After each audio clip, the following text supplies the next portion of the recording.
दर्शकों, हमारे इस विशेष कार्यक्रम में एक बार पुनः आपका हार्दिक स्वागत है, वंदन है, अभिनंदन है, नमन है। आज हमारे बीच ऐसे गो सेवक, ऐसे गोभक्त विराजित हैं जिन्होंने अपने जीवन में संकल्प लिया है कि गौ सेवा करते चले जाऊं और गौ सेवा के लिए काम करूं, उनकी गौ की रक्षा करूं, गौ की सेवा करूं और गौ माता का प्रचार प्रसार करूं। आज हमारे बीच में हैं योगी राजनाथ जी, आपका बहुत बहुत स्वागत है। योगी जी से मैं पूछना चाहूँगा कि आपके इस भगवा, इस संन्यास के पीछे क्या मायने रहे हैं? सभी का इस न्यूज़ चैनल में आप सभी का स्वागत। आज हमारे शर्मा जी आज बहुत ही गंभीर विषय को लेकर आए हैं और इस विषय के बारे में हम विस्तार से चर्चा करेंगे। इसमें संक्षिप्त परिचय हमारा हम दे देते हैं। हमारा जीवन पहले इस धर्म से बिल्कुल दूर था। परिवार में संस्कार शुरू से धार्मिक रहे और धार्मिक विचारधारा से शुरू से जुड़े भी रहे हैं। कई हिंदू संगठनों के लिए कार्य भी किए हैं, लेकिन एक जो आध्यात्म की दुनिया होती है, इस दुनिया से हम काफ़ी दूर थे, क्योंकि हमारे जो भारतीय संस्कृति और सभ्यता कहीं न कहीं हमारे परिवार से दूर होती जा रही है। और इसका मुख्य कारण है आधुनिकता हमारे घर में घुस चुकी है और हमारी शिक्षा में घुस चुकी है और उस राष्ट्र का और उस देश का पतन तय है जहाँ विदेशी सभ्यता और संस्कृति उस परिवार में अगर घुस गई है तो उस राष्ट्र का पतन तय है। और कहीं ना कहीं ये हमारे विचार में भी आया कि अगर हम इस राष्ट्र की रक्षा करना चाहते हैं तो हमें सबसे पहले हमारी संस्कृति की ओर हमें आगे आना होगा। और साथ ही जो लोग हमारे जैसे कई लोग हैं जो इससे अभी विमुक्त हैं, तो हमें उन्हें जोड़ने का कार्य करना होगा। और इसी को उद्देश्य में लेकर हमारे जो गुरु हैं अवैधनाथ जी महाराज, उन्हीं के मार्गदर्शन में हमारी पूरी शिक्षा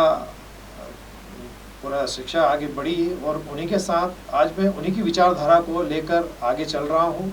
और नाथ संप्रदाय विश्व की एक ऐसी संप्रदाय है जिसने जब जब पृथ्वी पर कुछ भी दुराचार या संस्कृति या संस्कार या किसी के प्रति अगर कुछ भी प्रहार हुआ उस पर, तो उसकी रक्षा के लिए हमेशा गोरक्षनाथ भगवान की जो संप्रदाय है, नाथ संप्रदाय, वो हमेशा आगे आई है। और मैं एक छोटा सा सनातन धर्म का प्रहरी हूँ। मैं बीच में आपको रोककर ये पूछना चाहूँगा कि अभी जो गौ माता की स्थिति है, आज गौ माता का बहुत ज़्यादा शास्त्रों में महिमा मंडन है। गौ माता का बड़ा महत्व है। माता कहते हैं, राष्ट्रीय पशु मानते हैं, राष्ट्रीय पशु घोषित कर रखा है।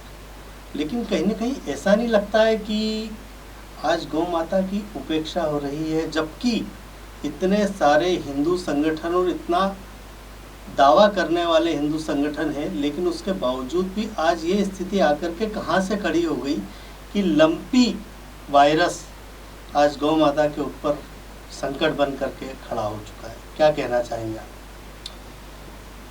यह जो बीमारी है, यह बीमारी जिस प्रकार कोरोना आया था 100 साल में, उसी प्रकार की ये महामारी है। और यह भी लगभग 100 वर्ष बाद वापस भारत में आई है। और ये मनुष्य के साथ अभी मनुष्य पे प्रहार हुआ है और अभी जो ये प्रहार हो रहा है ये जानवरों पे प्रहार हो रहा है। और गौ माता को हम जानवर के रूप में भारत में नहीं देखते। गौ माता हमारी माता है, क्योंकि वो जीवनदायिनी है।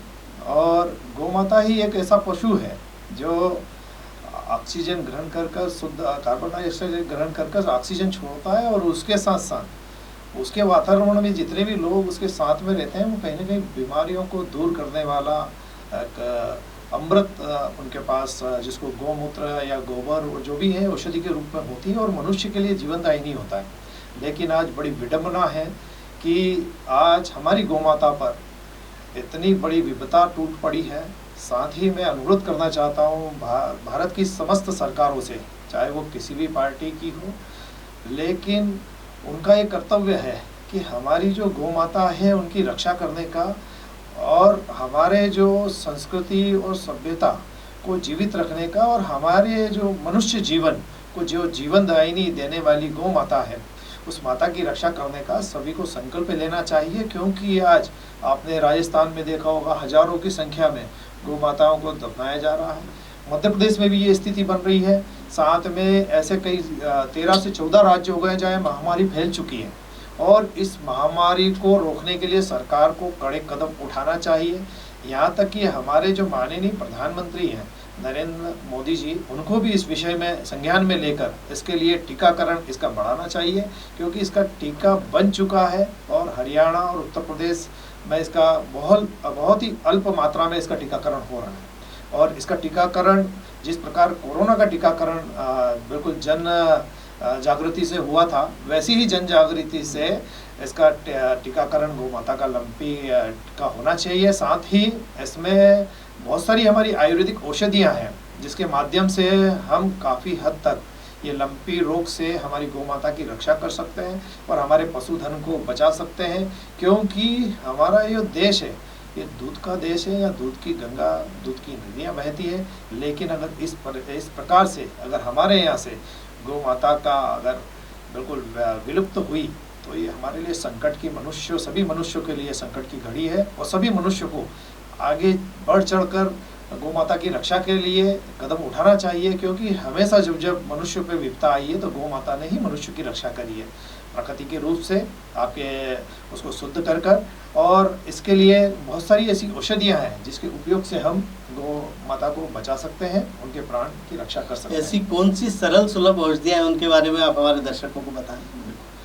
सबसे पहले इसकी औषधि है रख रखाव, जिसमें स्वच्छता साफ सफाई होना अति आवश्यक है। क्योंकि जब ये लंपी रोग फैलता है तो जीव जंतु मच्छर और मक्खियों के माध्यम से एक पशु से दूसरे पशु में फैलता है, संक्रमित करता है, एक पशु से दूसरे पशु में फैलता है। और जहाँ भी अगर वो ग्रसित है गौ माता हमारी लंपी रोग से, तो उस गौ माता को एक अलग स्थान पर रखकर वहाँ पर अपनी धुआं करना चाहिए ताकि वहाँ मच्छर वगैरह ना हो। वहाँ पर अपने को पेट्रोल वगैरह का छिड़काव या किसी भी ऐसी वस्तु का जिससे जीव जंतु वहाँ नहीं आए।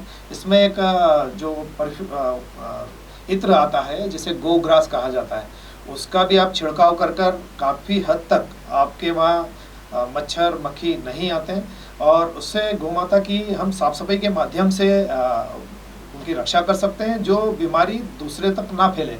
ऐसे में जैसे अभी हमने कोरोना के समय में सभी ने हाथ धोने वाला कार्य किया था, इसी प्रकार से हमारी गौ माता के लिए फिटकरी के पानी से उनका स्नान कराएं और साथ ही फिटकरी का पानी थोड़ा सा उसमें सोडा डालकर उनका स्नान कराया जाए।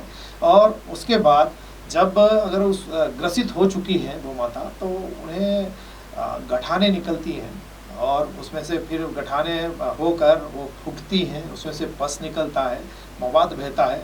तो उसकी रोकथाम के लिए बहुत सारी हमारी औषधियाँ हैं जिससे हम उन्हें बचा सकते हैं। एक औषधि हमारा सीताफल वो हर मौसम में आपको सीताफल मिलता है। उसके पत्ते जो आते हैं उसके पत्ते का पीस कर लेप लगाकर वो आप लगा सकते हैं, उससे बहुत आराम मिलेगा। साथ ही आपका खोपरे का तेल और उसमें कपूर यह भी मिलाकर आप घाव पर लगा सकते हैं। अच्छा, एक बहुत अच्छी बात यह है कि यह रोग मनुष्य में नहीं फैल रहा है, तो यह कहीं ना कहीं मनुष्य के लिए उनकी सेवा करने के लिए किसी प्रकार का डर नहीं है कि वो मनुष्य को उसकी सेवा करने में संक्रमित नहीं हो जाए। हाँ, उसका डर उसको नहीं होगा, ना उसको ये रोग लगेगा।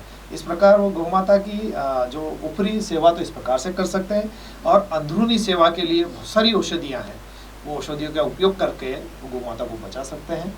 वो औषधियाँ भी हम आपको आप चाहें तो लिख सकते हैं, हम बता सकते हैं उस औषधियों को, और आप अपनी गौ माता को अगर स्वस्थ हैं तो भी दे सकते हैं, अगर ग्रसित हैं तो भी दे सकते हैं। स्वस्थ गौ माता के लिए हमें 1 किलो आटा लेना है, उसमें 100 ग्राम हल्दी मिलाना है, 100 ग्राम उसमें काली मिर्च मिलाना है, 100 ग्राम उसमें आपकी काली जीरी आती है, काली जीरी मिलाना है, उसमें 100 ग्राम गिलोय पाउडर मिलाना है, उसमें 100 ग्राम आपका बेलपत्र के पत्ते मिलाना है और इन सभी का मिश्रण कर 15-15 ग्राम की या बना लें, 4-4 गोली उसकी।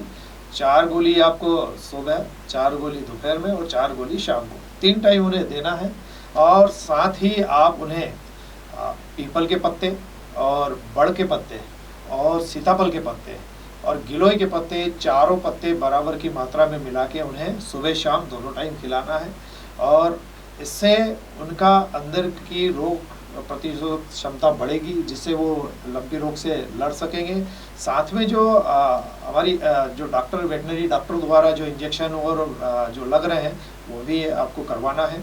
और क्योंकि यह जो बीमारी है यह 1 दिन से लेके 21 दिन तक का इसका पीरियड रहता है, इसका सर्कल चलता है, चक्र रहता है। और ये चक्र 21 दिन के बाद कहीं जाकर टूटता है। जब तक हमें गौ माता की सेवा करना है, क्योंकि गौ माता हमारे लिए माँ के समान है। जब हमने तो ऐसे उदाहरण देखे हैं कि कई बच्चों को जब जिनकी माताएं शांत हो जाती हैं तो उन बच्चों को गौ माता का दूध पिलाकर ही बड़ा किया जाता है। और कई ऐसे हमारे देखने में, कई आज हमारे छात्र भी ऐसे हैं जो गौ माता का दूध पीकर ही बड़े हुए हैं। तो इसे पशु ना समझकर इसे मनुष्य के जो भाव प्रकट होते हैं कि ये हमारे लिए जीवनदायिनी है और जीवनदायिनी की रक्षा करना हम सभी का कर्तव्य है। और हम सभी का कर्तव्य के साथ साथ हम सभी मानव जीवन के लिए ये उदाहरण बने। और ये विपदा जो आई है, इस विपदा से निपटने के लिए सभी एक होकर आप सहयोग करें। और हर एक घर वालों से मैं निवेदन करना चाहता हूँ कि आप जीवन में कहीं जाकर आप चारा खिलाते हैं, अभी श्राद्ध पक्ष चल रहा है, आपके लिए सेवा का सबसे अच्छा मौका है कि आप उसका मिश्रण के गोली आटे में रखकर, गुड़ के साथ रखकर गौ माता को खिलाएं, ताकि हमारी गौ माता के प्राण बच सकें और हम हमारी संस्कृति को बचा सकें। क्योंकि हमारे यहाँ जब भी पूजा पाठ की शुरुआत होती है तो गोबर के लीपन से ही हम शुरुआत करते हैं। और हम इसलिए करते हैं क्योंकि हमारा जो है सनातन धर्म हमें शुरू से एक ही चीज़ सिखाता है, एक समभाव से जीना, सबका संरक्षण करना। और हमारा सनातन धर्म संरक्षण के लिए ही बना है। और ऐसा विश्व में एकमात्र धर्म है जो सबके संरक्षण के लिए हो, और सनातन धर्म। बहुत बहुत धन्यवाद। चलते चलते आप क्या संदेश देना चाहेंगे गौ माता की सेवा के लिए? संक्षिप्त में आपको संक्षिप्त में वो संदेश प्रसारित कीजिए, बताइए। गौ माता के लिए हमारा यही संदेश है कि आपने जीवन में किसी भी अपने उपलक्ष्य में, मान लो आपके वैवाहिक की वर्षगांठ हुई, या आपके जन्म दिवस हुआ, या आपके यहाँ कोई मुंडन हुआ है, संस्कार हुआ, या पे शुभ कार्य हुआ है, कोई भी शुभ कार्य हुआ, या उस शुभ कार्य का फल आपको जब तक नहीं मिलता, जब तक आप गौ माता की सेवा नहीं करते, जब तक आप गोदान नहीं करते, और जब तक आप गौ माता का गोमूत्र अपने घर पर छिड़कते नहीं, उसकी शुरुआत उससे होती है। और मैं आपसे यही निवेदन करना चाहता हूँ कि आप अपने परिवार की रक्षा के लिए, आने वाले वंश की रक्षा के लिए गौ माता की रक्षा करें, ताकि हमारा सनातन धर्म रहे, ये सभी मानव जीवन रहे। और मानव जीवन तभी मानव है जब ये प्रकृति की ओर अग्रसर हो, प्रकृति के बारे में विचार करें, जिसमें जीव जंतु पशु पक्षी सब आ गए, 5 तत्व आ गए। और 5 तत्व के लिए जो विचार करता है वही सनातन धर्म का मनुष्य है, उसे ही मानव कहा जाता है। और इसी वाणी को मैं यही विराम देता हूँ। बहुत बहुत धन्यवाद आपका। तो ये थे महंत राजनाथ जी योगी, जिन्होंने गौ माता के बारे में कहा जाता है, हमने शास्त्रों में पढ़ा हुआ है, गौ को माता क्यों कहते हैं? गाय के पूरे शरीर में सारे देवता विद्यमान हैं, उनके खुर से लगा के उनके सिंग तक सब में देवी देवता समाहित है। ऐसे गौ माता को हम प्रणाम करते हुए निवेदन करते हैं कि गौ माता की सेवा करें। आपके आने का बहुत बहुत धन्यवाद।